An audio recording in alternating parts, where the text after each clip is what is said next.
So, here are 5 questions to the Election Commission of India. Instead of threatening us, threatening me, answer these 5 questions.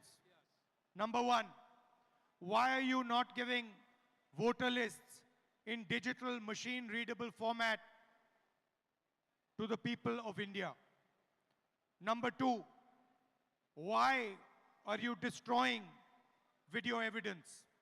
Number 3, why is ECI committing massive fraud in the voter lists?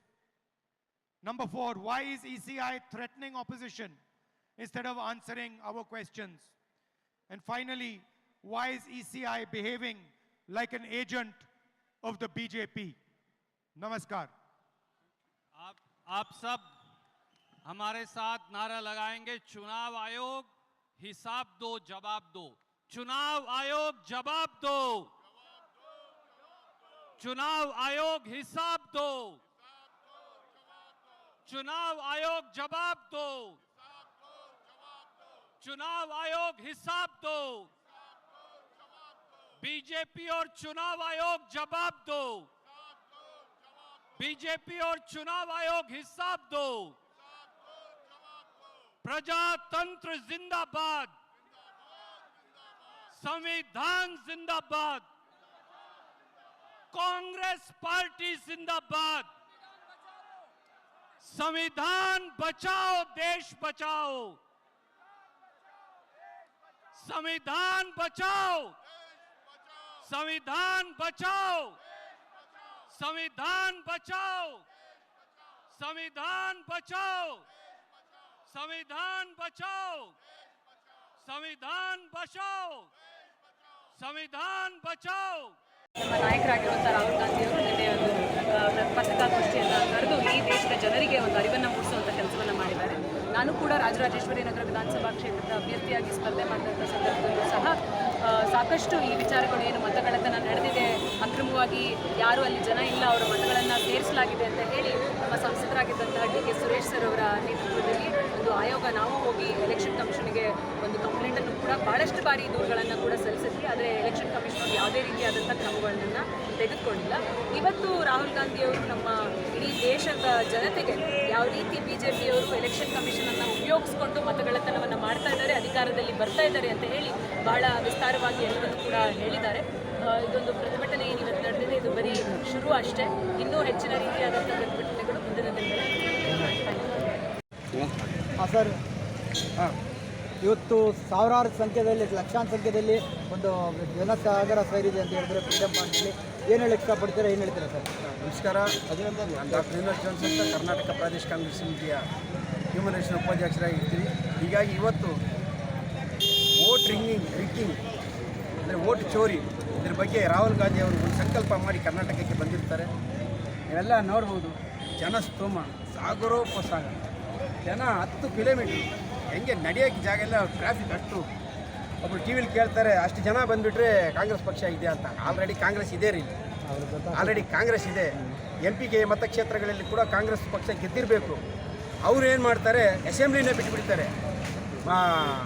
MP ಕ್ಷೇತ್ರನ ಅವರು ಬಲಗೊಳಿಸಬೇಕು, ಅವ್ರು prime minister ಆಗಬೇಕು ಅನ್ನೋ ಉದ್ದೇಶದಿಂದ ಅವರು ಒಂದೊಂದು ಮತಕ್ಷೇತ್ರಗಳಲ್ಲಿ 12ರಿಂದ 40, 40ರಿಂದ 1 ಲಕ್ಷ ಓಟ್ಗಳನ್ನ ಅವ್ರು ಕಿತ್ತಿರ್ತಾರೆ.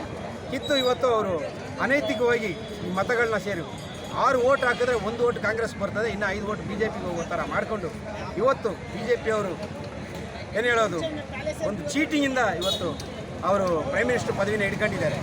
ಹೀಗಾಗಿ ಇದನ್ನು ನಾವು ಖಂಡಿಸ್ತೀವಿ, ನಮ್ಮ ಕಾಂಗ್ರೆಸ್ ಪಕ್ಷದಿಂದ ಖಂಡಿಸ್ತೀವಿ. ಹೀಗಾಗಿ ಒಂದು ಸಣ್ಣ ಎಕ್ಸಾಂಪಲ್ ಕೊಡ್ತೀನಿ ನೋಡಿ. ನಮ್ಮ ಸಮೀಕ್ಷೆಯಲ್ಲಿ ಏನಾಗಿದೆ ಅಂದರೆ, ಫಾರ್ ಎಕ್ಸಾಂಪಲು ನಮ್ಮ ಬೆಂಗಳೂರಲ್ಲಿ ನಡೆದಿರುವಂತಹ ಒಂದು ಸಮೀಕ್ಷೆ, electoral malpractices in Madepura constituency, duplicate voters, fake valid invalid voters, bulk voters, invalid photos, form number 6 misuse.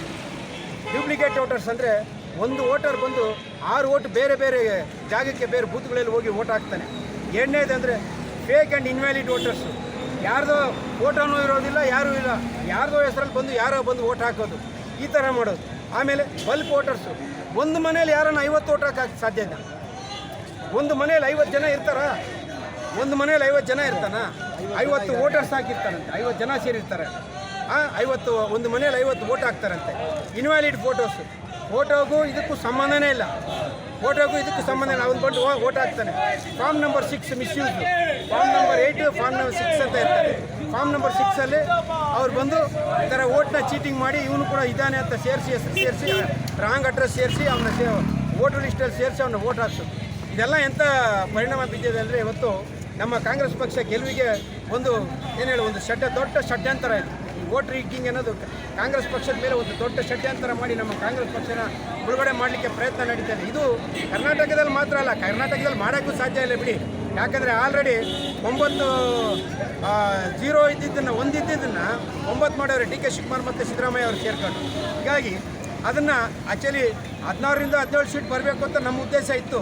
ಯಾಕೆಂದರೆ 136 ನಾವು ತೆಗ್ದಿದ್ವಿ ಅಂದರೆ ಇದಕ್ಕೆ ಲೆಕ್ಕ ಹಾಕಿದ್ರೆ ಕಮ್ಮಿ ಅಂದರೆ 19ರಿಂದ 20 ಆಗ್ತದೆ. ನಮ್ಮ ಕಾಂಗ್ರೆಸ್ ಸರ್ಕಾರ ಪ್ರಕಾರ, ಕಾಂಗ್ರೆಸ್ ಲೀಡರ್ಸ್ ಪ್ರಕಾರ 16 ಸಿಗಬೇಕು ಅನ್ನೋ ಒಂದು ಉದ್ದೇಶ ಇತ್ತು. 16 ಸಿಕ್ಕಿಲ್ಲ, ಫಸ್ಟ್ ಇಲ್ಲಿ 9 ಆದರೂ ಸಿಕ್ಕಿದೆ. ಇದರಲ್ಲೇ ಗೊತ್ತಾಗಬೇಕು ಬಿ ಜೆ ಪಿ ಅವರಿಗೆ ಎಲ್ಲ ಕಡೆ ಹಿನ್ನಡೆ ಆಗ್ತದೆ ಅಂತ. ಇವತ್ತಲ್ಲ ನಾಳೆದು ಯಾವತ್ತು ರಾಹುಲ್ ಗಾಂಧಿ ಬಹುಜನರಿಂದ ಆಯ್ಕೆ ಆಗ್ತಾರೆ, ಅಹಿಂದದಿಂದ ಆಯ್ಕೆ ಆಗ್ತಾರೆ, ಪ್ರೈಮ್ ಮಿನಿಸ್ಟರ್ ಆಗಿ ಆಗ್ತಾರೆ.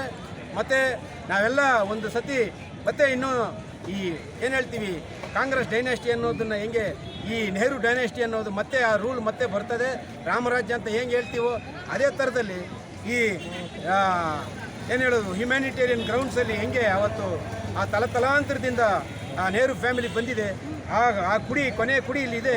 ಇವತ್ತು ಆ ಪ್ರೈಮ್ ಮಿನಿಸ್ಟರ್ ಆಗಲಿಕ್ಕೆ ಓಡಾಡ್ತಾ ಇದೆ ನಮ್ಮ ಜನ. ಅವ್ರ ಶಕ್ತಿ ತುಂಬಿಸ್ಬೇಕು.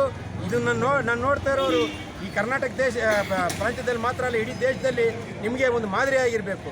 ಇನ್ನೂ ಎಷ್ಟು ದಿನ ಈ ಅನ್ನ ಇಲ್ದಿರೆ ನೀರು ಇಲ್ದಿರೆ ಈ ಮಾಡರ್ನ್ ಸೊಸೈಟಿಯಲ್ಲಿ ನೀವು ಬಿ ಜೆ ಪಿ ವೋಟ್ ಹಾಕ್ಕೊಂಡು ಇನ್ನೂ ಮಾಡ್ತೀರಾ? ಅವರು ಟೂರ್ ಆಗಲಿ ಡ್ರೆಸ್ ಆಗಲಿ ಇದೇ ರೆಡಿ ಮಾಡ್ಕೊಂಡು ಪ್ರೈಮ್ ಮಿನಿಸ್ಟರ್ ತಿರುಗ್ತಾ ಇದ್ದರೆ ದೇಶದ ಡೆವಲಪ್ಮೆಂಟ್ ಏನಾಗಬೇಕು? ದೇಶ ಮುಖ್ಯ, ದೇಶನೇ ಮುಖ್ಯ ಅಂತ ಹೇಳಿ ನಾನು ಮಾತು ಮುಗಿಸ್ತೀನಿ. ಜೈ ಕಾಂಗ್ರೆಸ್. ನಾನು ರಾಮಮೂರ್ತಿನವರ ವಾರ್ಡಾಧ್ಯಕ್ಷ ಕೇರಪುರಂ ಕಾನ್ಸ್ಟಿಟ್ಯೂನ್ಸಿ. ಇವರು ನಮ್ಮ ಮುಖಂಡರು ನೀಲಕಂಠ ಅಂತ. ನಾವು ಬಂದಿರೋದು ನಮ್ಮ ಕಾನ್ಸ್ಟಿಟ್ಯೂನ್ಸಿ ಡಿಪ್ಯೂಟೆಡ್ ಕ್ಯಾಂಡಿಡೇಟ್ ಆದ ಶ್ರೀ ಡಿ ಕೆ ಮೋಹನ್ ಬಾಬು ಅವರ ನೇತೃತ್ವದಲ್ಲಿ ಈ ಪ್ರತಿಭಟನೆಯಲ್ಲಿ ಭಾಗವಹಿಸಲಿಕ್ಕೆ ಬಂದಿದ್ದೇವೆ. ಇಲ್ಲಿ ಏನಂದರೆ ಮುಖ್ಯವಾಗಿ ಈ ಎಲೆಕ್ಷನ್ ವಿಚಾರದಲ್ಲಿ ಆಗ್ತಾ ಇರುವಂಥ ಅನಾಚಾರಗಳು, ಭ್ರಷ್ಟಾಚಾರಗಳನ್ನು ಹೈಲೈಟ್ ಮಾಡಿ ಇದನ್ನು ಜನಗಳಿಗೆ ರೀಚ್ ಮಾಡಿಸಬೇಕು ಅಂತ ರಾಹುಲ್ ಗಾಂಧಿಯವರು ಮತ್ತು ಮಲ್ಲಿಕಾರ್ಜುನ್ ಖರ್ಗೆಯವರು ನಮ್ಮ ಬೆಂಗಳೂರಿನಲ್ಲಿ ಪ್ರತಿಭಟನೆ ಹಮ್ಮಿಕೊಂಡಿದ್ದಾರೆ. ಯಾಕಂದರೆ ಈ 3ನೇ ಸರ್ತಿ ಅಂತೂ ಪ್ರಧಾನಮಂತ್ರಿ ಆಗುವಂಥ ಲಾಯಕಂತೂ ವ್ಯಕ್ತಿ ಅಂತೂ ಅಲ್ಲ. ನಿಮಗೆ ಗೊತ್ತಿರಬೇಕು ಅವರು ಗೋಧ್ರಾದಲ್ಲಿ ಏನೇನು ಮಾಡಿರೋದು ಗೊತ್ತಿದೆ. ಮತ್ತು ಅಮಿತ್ ಶಾ ಅವರು ಗಡೀಪಾರಾಗಿದ್ದಂಥ ವ್ಯಕ್ತಿ, ಆ ವ್ಯಕ್ತಿ ಇವತ್ತು ನಮ್ಮ ಹೋಮ್ ಮಿನಿಸ್ಟರ್ ಆಗಿದ್ದಾರೆ. ಇದು ನಮ್ಮ ಭಾರತೀಯರ ದುರಾದೃಷ್ಟ. ಅವರು ಸಾಧಾರಣ ಸ್ಟೇಟ್ ಲೆವೆಲಲ್ಲಿದ್ದಾಗೆ ಆ ಥರ ಕ್ರೈಮ್ಗಳು ಮಾಡ್ತಾ ಇದ್ದವರು, ಅಧಿಕಾರಕ್ಕೆ ಬರ್ತಾ ಇದ್ದವರು ಈಗ ನ್ಯಾಷನಲ್ ಲೆವೆಲಲ್ಲಿ ಬಂದಿದ್ದಾರೆ. ಅದ್ರ ಜೊತೆಗೆ ನಮ್ಮ ಪ್ರಧಾನಮಂತ್ರಿ ಮತ್ತು ಹೋಮ್ ಮಿನಿಸ್ಟರ್ ಅಂತ ಹುದ್ದೆಯನ್ನು ಇಟ್ಕೊಂಡಿದ್ದಾರೆ.